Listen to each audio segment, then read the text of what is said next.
With a huge round of applause, let us welcome Shri Yogendra Puranik ji. Over to you, sir.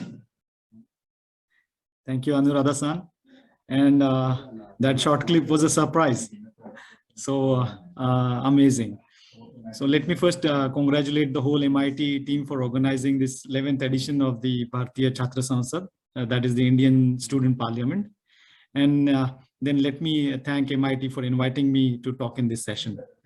And I was honored to meet Dr. Rahul Karad in Tokyo. And I would definitely like to build on those discussions in near future. So I'm always in your team. You can count on me. So as introduced, I became the first, just not Indian, but Asian origin assemblyman in Japan in April 2019. Japan is said to be actually looking down on Asians. And that is why my victory was literally celebrated by the media and people across the world. The election in Japan and 2 years of experience as assemblyman offered me actually significant knowledge about the political system, which I am now offering to the future non-Japanese and Japanese young candidates in Japan as well as overseas. Very soon, actually, Indian candidates will be running elections in Australia. We'll also see more candidates in Germany, in US, and we are all actually working together how to nurture more Indian candidates across the world. After running 2 elections, one at the city level and one at the state level, I have realized that for a common man, politics is a festival and elections is a celebration. People love politicians and elections. Even then, voting percentages are low, especially the lower turnout is in the younger generations. And this lower turnout is could be further attributed to the limited number of youngsters in politics. Japan has a very significantly low number of young politicians. And I think India, given its population mix, India also increasingly needs young politicians. And only when these young politicians grow, we will have a realistic next generation, we can have policies which will be realistic to the next generation that will actually stretch beyond generic topics like global warming and so on.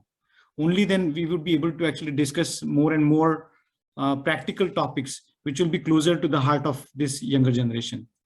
And for this, we need to study politics from, I feel that from various aspects like different political ideologies, primary preparations, social participation and leadership, campaigning for the elections, funding and finance management, constitution, judiciary system, assembly functions, existing systems in the assemblies, issues, and so on.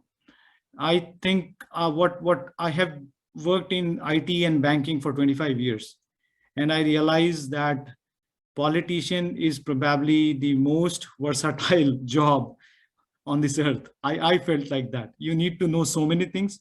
You need to handle so many people. You need to handle so many ideologies. It's not really a simple job. So after 2 years in politics, I'm feeling that politicians and assemblies are at a loss of political philosophy. Probably I feel that I am personally at a loss of political philosophy, as we spend a lot of time, a lot of effort in debating day-to-day topics and issues, which do not ultimately connect to the ultimate goal of humanity. That is some feeling I'm getting these days. And I'm right now actually trying to understand what all frameworks I can implement in my political career.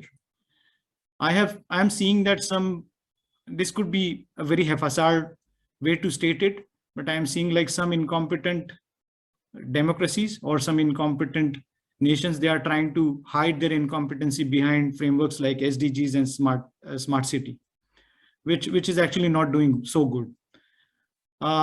We really need to, somebody was talking just now, we really need to go down to the issues of our society, to the bottom of the issues, and solve these issues while keeping up our eye on the ultimate goal of humanity. That is what I believe.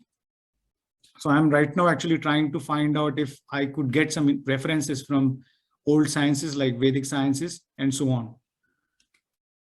coming to the COVID pandemic, we saw that the lives of all the entities of our society, including the working class, the students, the kids, the senior citizens, and on the business and entrepreneurial side, the small scale businesses, the medium scale businesses, large scale businesses, everybody was affected.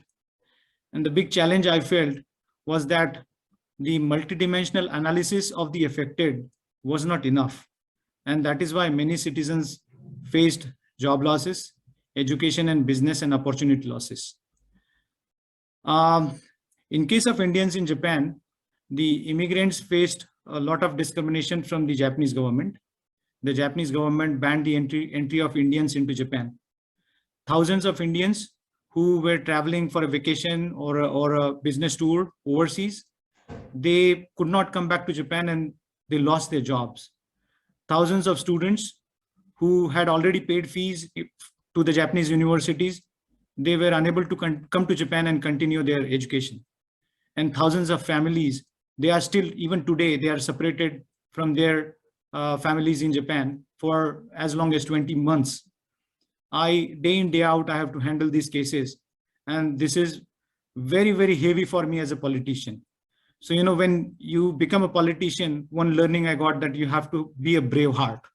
You have to face all these emotional attacks on you and keep on working day in, day out, 24 hours, to be honest. So from this COVID pandemic, I feel that we need a deeper multidimensional analysis. In technical terms, we call it as two-dimensional analysis, three-dimensional analysis. Because of time constraint, I cannot go deeper into it, but it is something like you put a process on the horizontal scale and you put some data points on the vertical scale and you actually go on doing a 2D analysis. Or you can also put a a matrix on the Z scale and you can do a 3D analysis. I would suggest you to actually learn more by yourself about the multidimensional analysis. But I'm damn sure, because of my background in IT and banking, where we very largely we use this multidimensional analysis, I feel that in COVID pandemic, if multidimensional analysis was done in a much more better way, we could have solved a lot of issues in an early time of this pandemic. So I would request all of you aspiring politicians to study this model, to analyze the issues and to find out the solutions to it. With this, actually, I think I'm running short of time now. I'll come to the last part of my talk, is that not just being a politician, but even whatever you're doing, I think you need to strike a balance between your body, mind, and soul. I personally intake nutritive food. I do exercise regularly. I spend 30 minutes to 1 hour with myself in 2 days. And I do very excessive reading, which keeps my mind fit. And the third thing is I do a lot of social work, which keeps my soul fit. And when these three components actually are fit together, you don't lose yourself, whatever comes to you. So I would leave these three things with you. You have to strike the balance between these, and trust me, you will find yourself to be a better person. With that, I'll come to the end of my speech. Thank you so much for the time.